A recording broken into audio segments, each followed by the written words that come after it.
Cordial saludo a la tutora y compañeros del curso de investigación en comunicación y en el desarrollo de la fase quinta, la investigación comunicacional en acción. Podemos decir que el fenómeno de la desinformación siempre ha estado presente en los diversos procesos de comunicación masiva que acompañan al ser humano en cada una de sus etapas de la historia. Este trabajo de investigación en comunicación nos adentra en el análisis del impacto que generan las noticias falsas y por ende la crisis que generan las redes sociales, ya que su entendimiento y difusión son propiciadas como tendencia y que día a día van en aumento. Desde la aparición de las redes sociales, de las nuevas tecnologías, las personas han llevado a la búsqueda de información, pero con esto también ha llegado la información de noticias falsas que han puesto entredicho la información, su realidad o la ficción y se vuelve viral porque se cree que su contenido es verdadero y lo que a su vez no se interesa por investigar la veracidad. Teniendo en cuenta lo anterior, este documento presenta una propuesta de investigación en comunicación enfocado a realizar un análisis donde se establezca cómo el fenómeno de la desinformación en plataformas digitales, especialmente las redes sociales, influencia en el comportamiento de las audiencias, especialmente contextos políticos o democráticos en Colombia. La base documental aquí tratada nos lleva a plantear por qué la desinformación hoy en día representa una serie de amenazas para las sociedades y sus estados, especialmente los democráticos, donde se mantiene el respeto por la libertad de expresión, la cual es aprovechada por personas u organizaciones para desarrollar estrategias de manipulación mediática. A través de esto se hizo una encuesta y una entrevista por la plataforma virtual de Google Formularios con la idea de conocer la perspectiva de un profesional sobre la problemática identificada en la propuesta de investigación, hacer uso de las herramientas de formularios de Google para hacer una encuesta vía correo electrónico. Las preguntas están orientadas a describir el comportamiento de la persona encuestada frente al fenómeno de la desinformación en redes sociales. Una vez las personas contesten, las preguntas se tabula la información y nos muestra las estadísticas del método cualitativo. Nuestro compañero Carlos Eduardo Gutiérrez nos explica las estadísticas del proceso de las encuestas.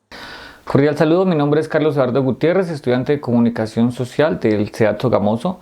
Para el desarrollo del presente trabajo de investigación me correspondió el análisis de la encuesta realizada.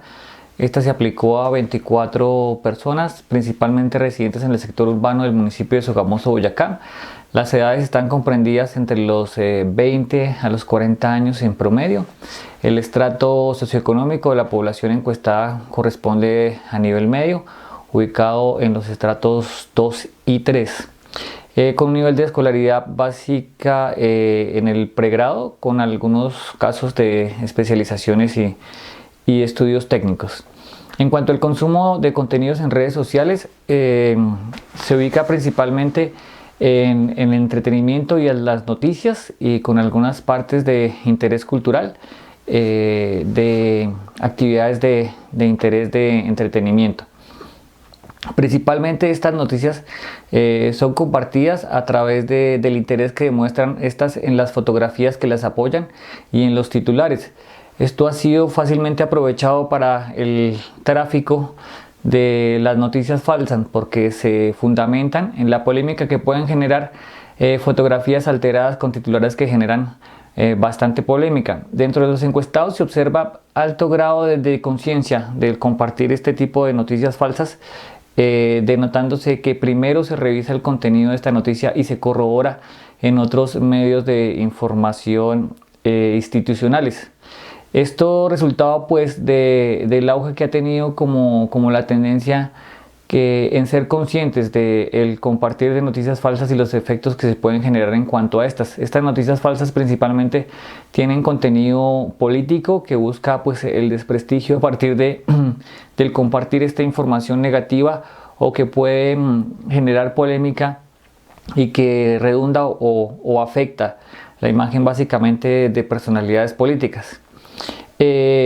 Contrastando un poco con el uso que le están dando las personas a las redes sociales, que principalmente está enfocado hacia el entretenimiento, denotándose que el principal escenario para que se denoten como la polémica y todo lo que origina las noticias falsas son en los comentarios, que contrasta un poco con la tendencia del consumo que básicamente se da en revisar la información, compartirla si es de su interés, pero no ahondar mucho. Entonces el porcentaje de los comentarios que que vemos en redes sociales es un poco del tráfico que se da a través de todos estos contenidos en información.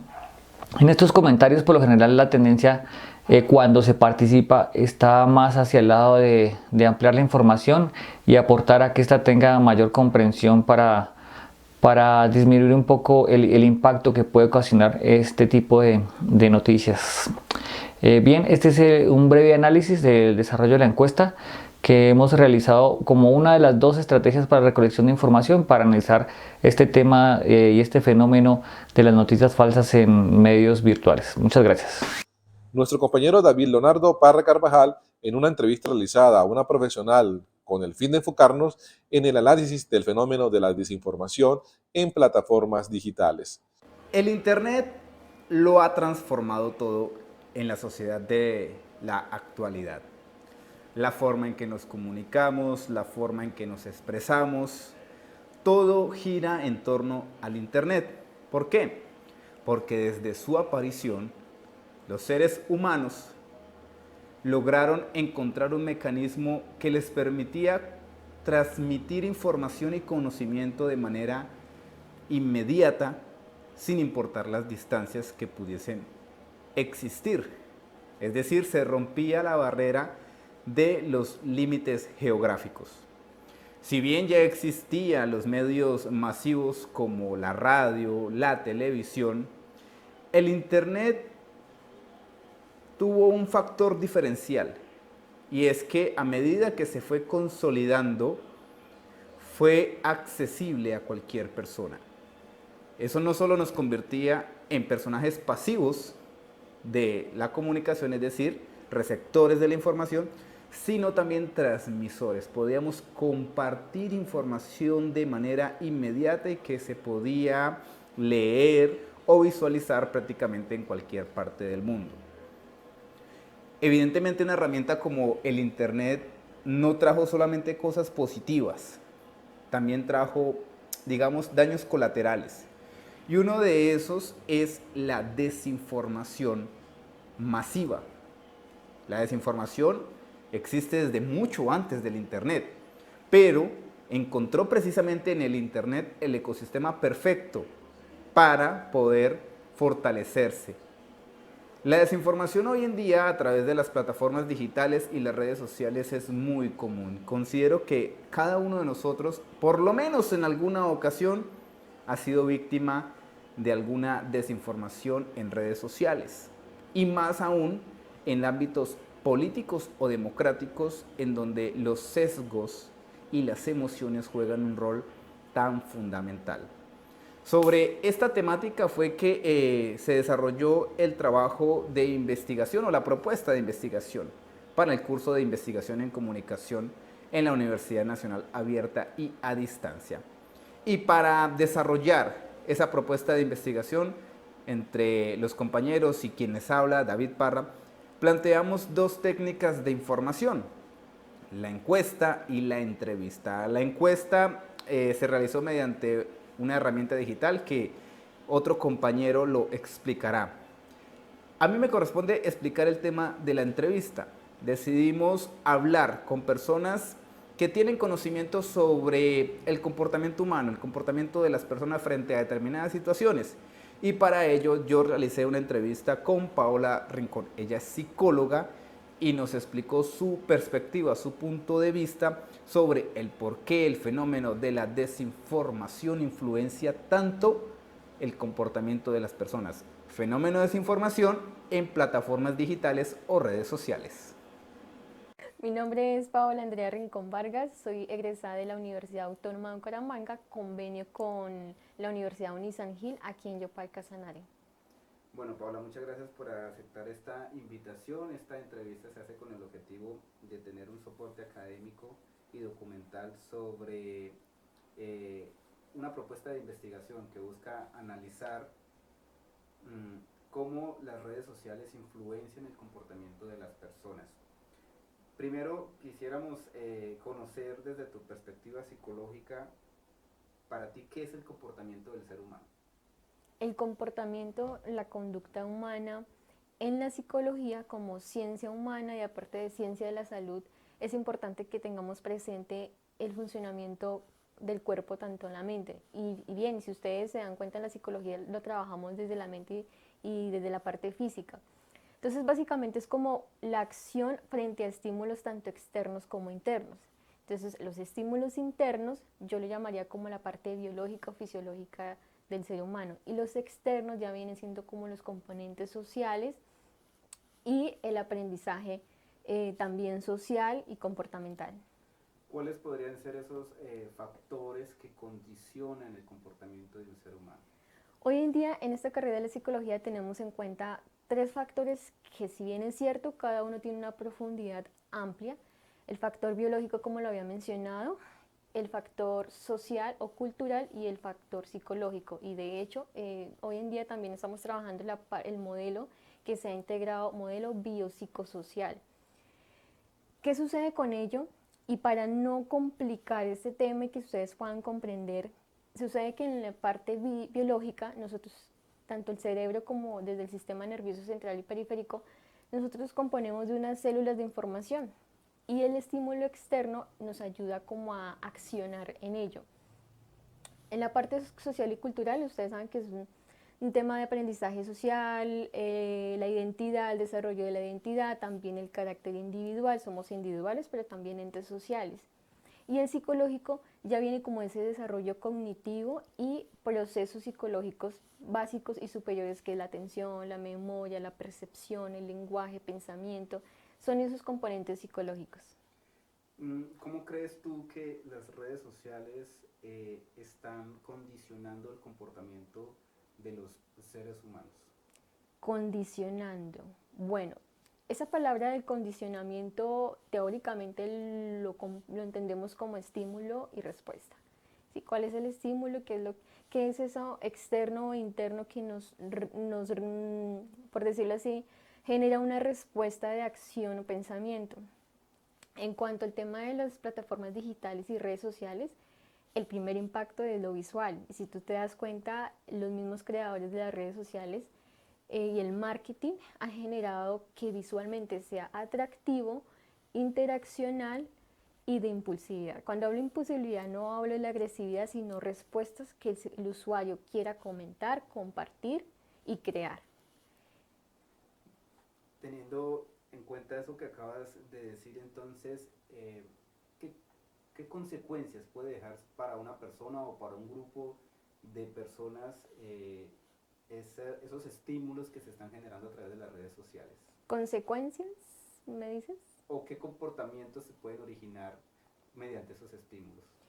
Ok, resulta que hay estudios que todavía siguen estudios el tema de la adicción a las redes sociales, y esa adicción, por hipótesis, puede haber ciertos trastornos de la conducta, pero realmente no es eso lo que vamos a centrarnos, porque pues en gravedad es más que todo la influencia de la información. ¿Qué puede generar? Primero, desde la base psicológica, muchas de las veces los usuarios quieren validación. Y validación es que lo que tú compartes, lo que tú comentas, lo que tú quieres demostrar al público, necesita ser validado. Y la validación está relacionada con la autoestima. Entonces queremos aprobación, validación, que además lo que compartimos muchas veces no es tan individual, a veces es colectivo. Y eso hace parte de la identidad, como seres sociales que debemos pertenecer a un grupo.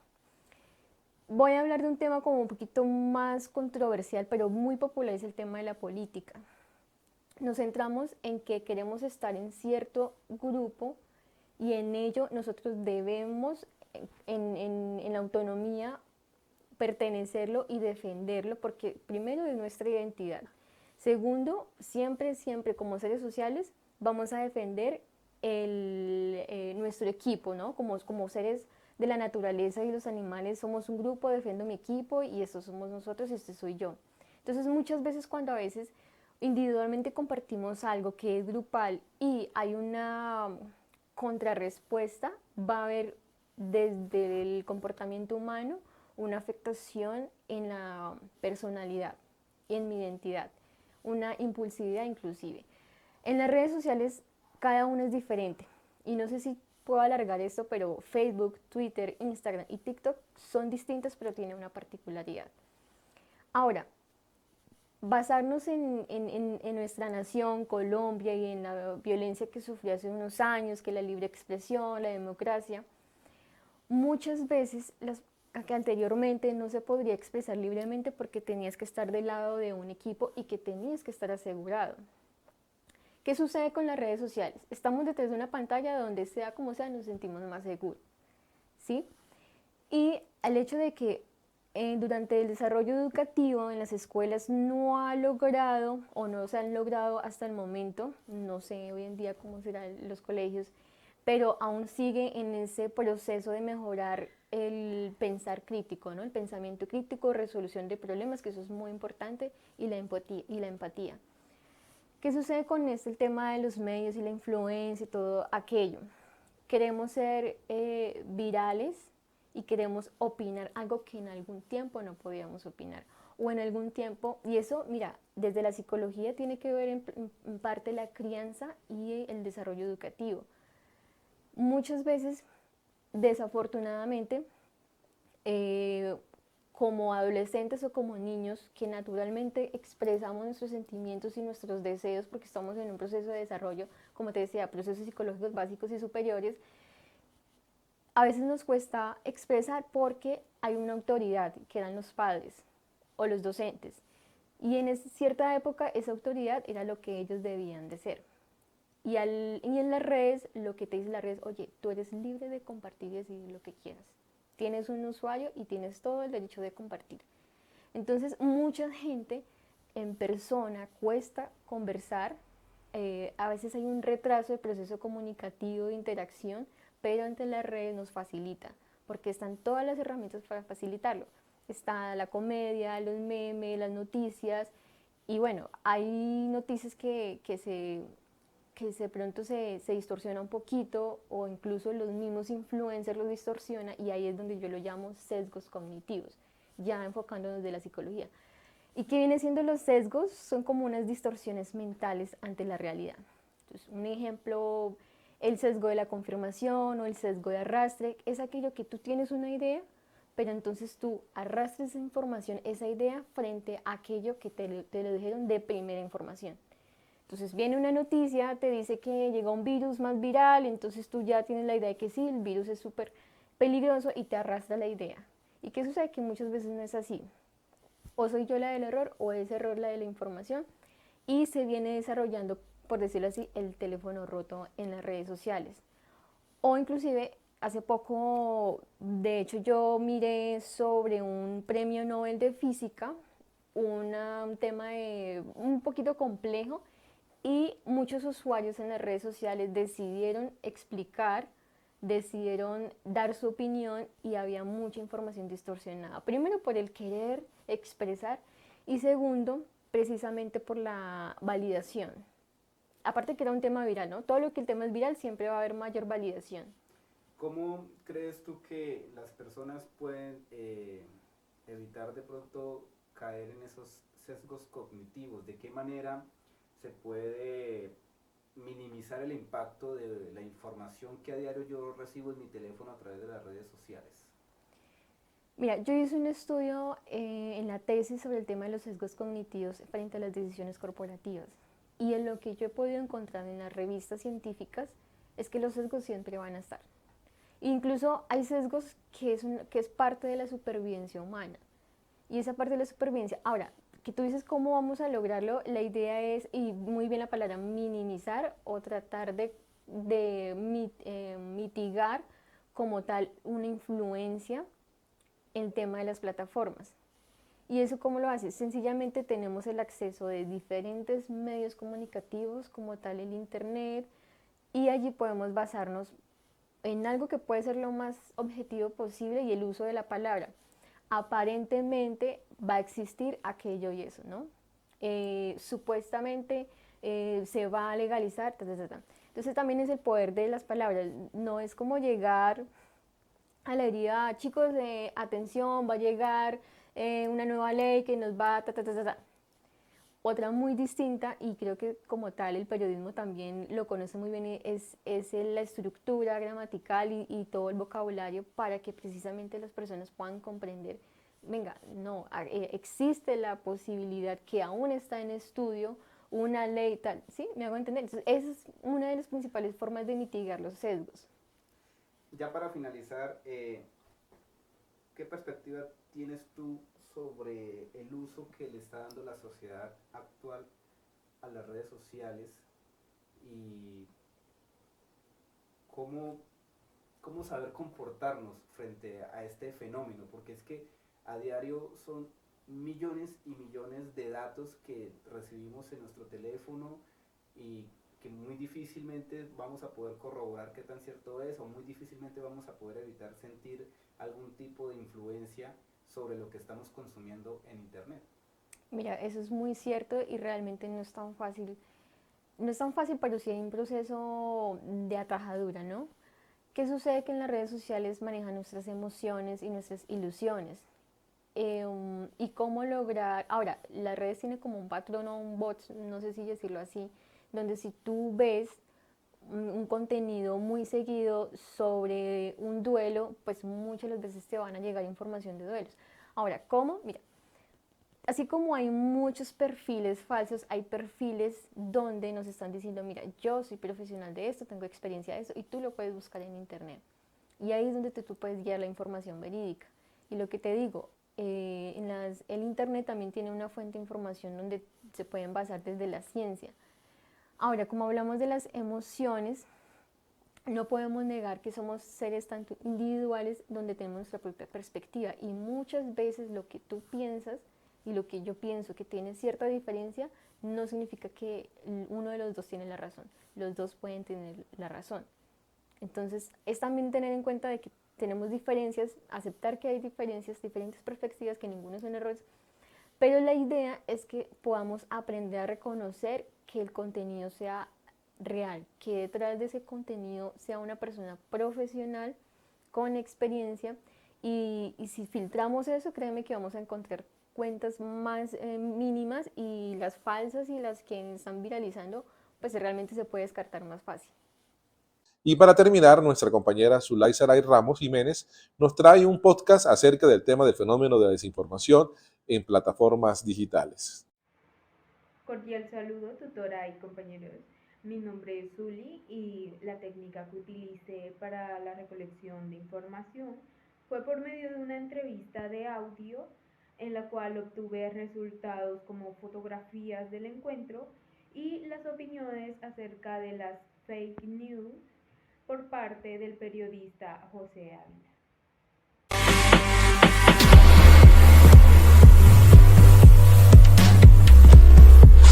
En esta oportunidad me encuentro con José Ávila, quien es periodista, diseñador gráfico y contador del Alto Sinú.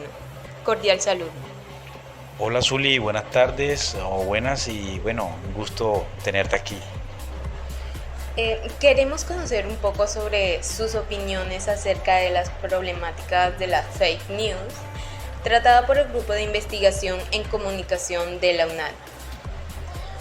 Cuéntenos cuáles son los principales usos que actualmente se le están dando a las nuevas tecnologías de la información y las comunicaciones. Pues realmente esto es un tema que en la actualidad está generando un gran impacto tanto informativo como visual, teniendo en cuenta de que ya cada persona tiene su celular y acceso a internet, lógicamente a redes sociales, en donde se está pues publicando de todo tipo de información. Esto, por consiguiente, hay que tener mucho cuidado, pues todo lo que vemos en redes no hay que creerlo.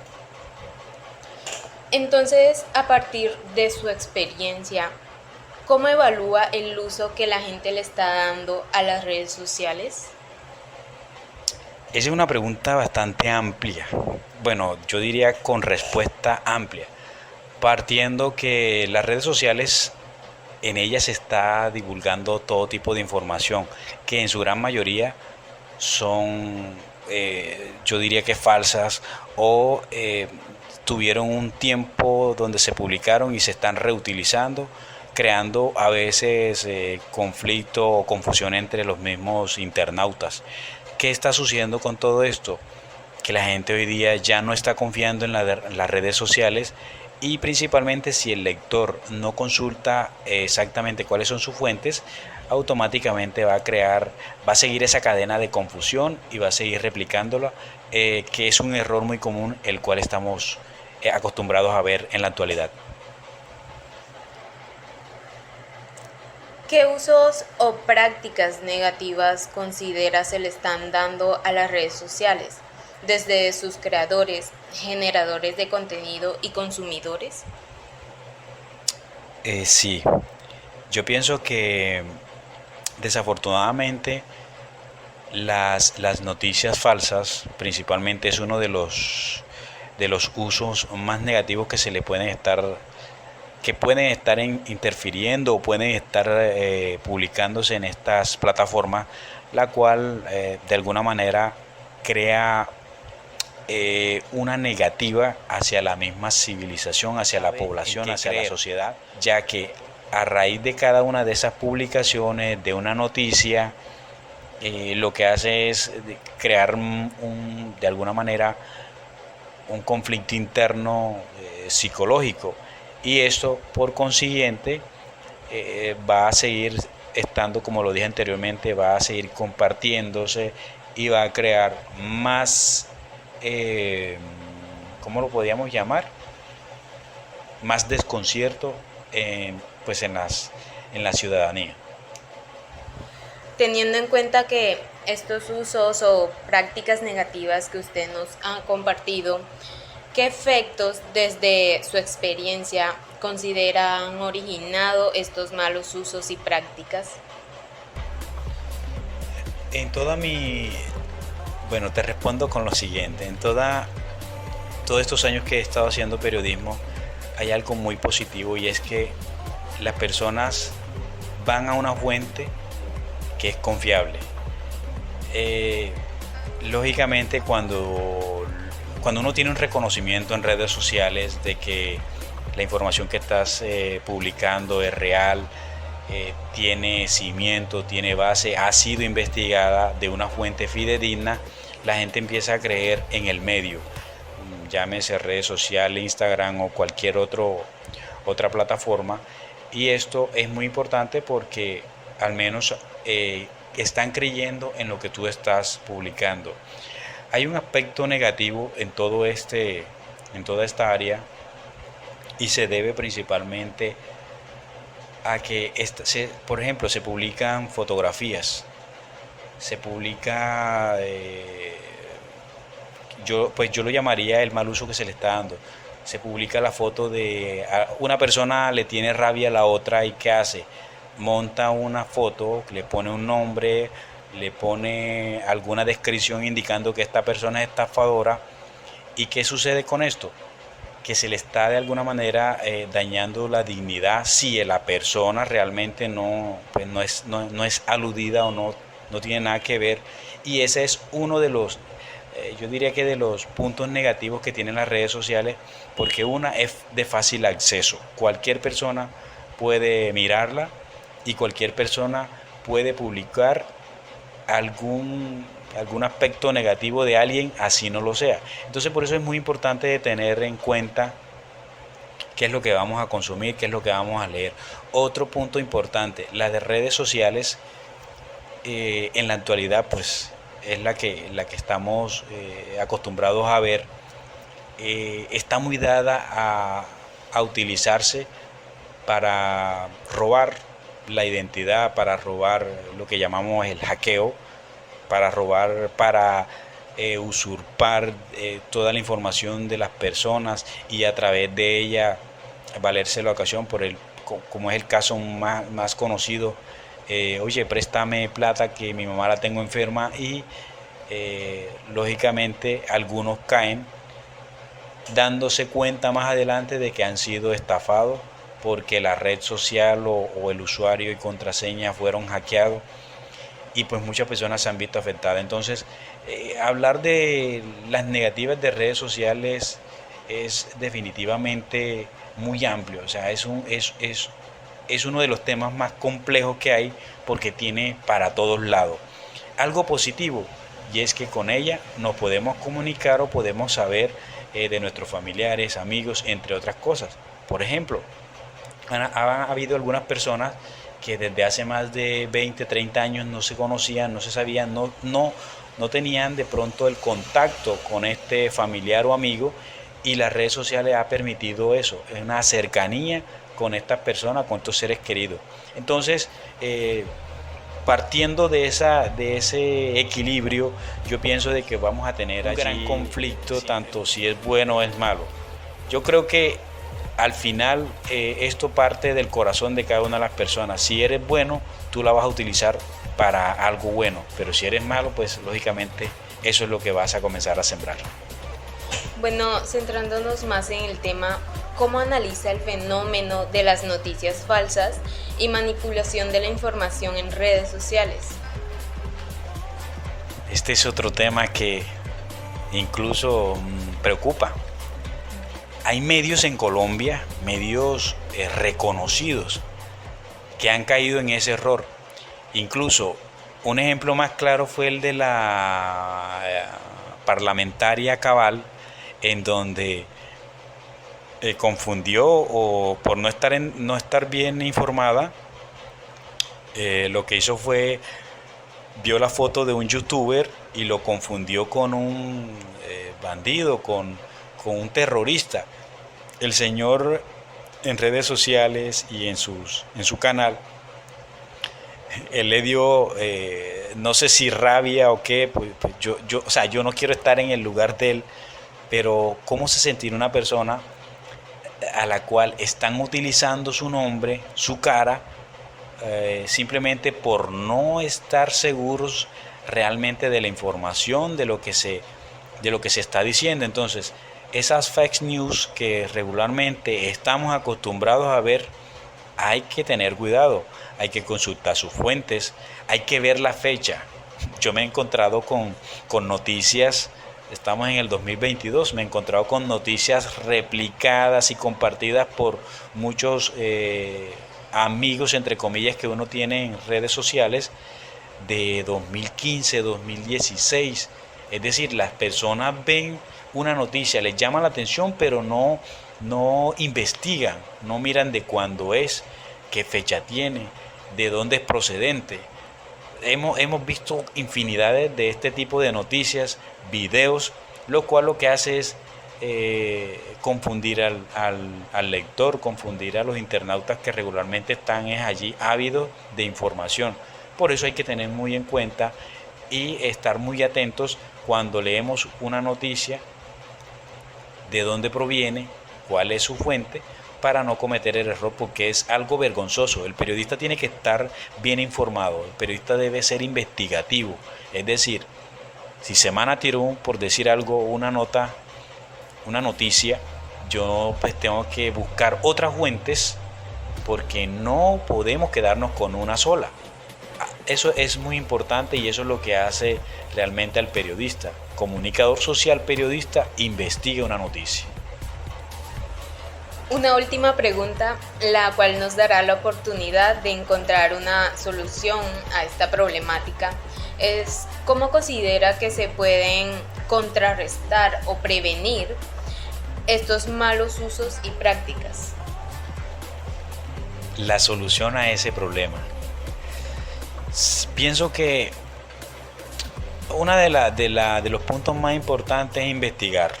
Antes que nada, investigar. También crear contenidos de sensibilización o de orientación a nuestros lectores, a cada una de las personas que le llega la noticia o que le llega la información que nosotros estamos produciendo regularmente.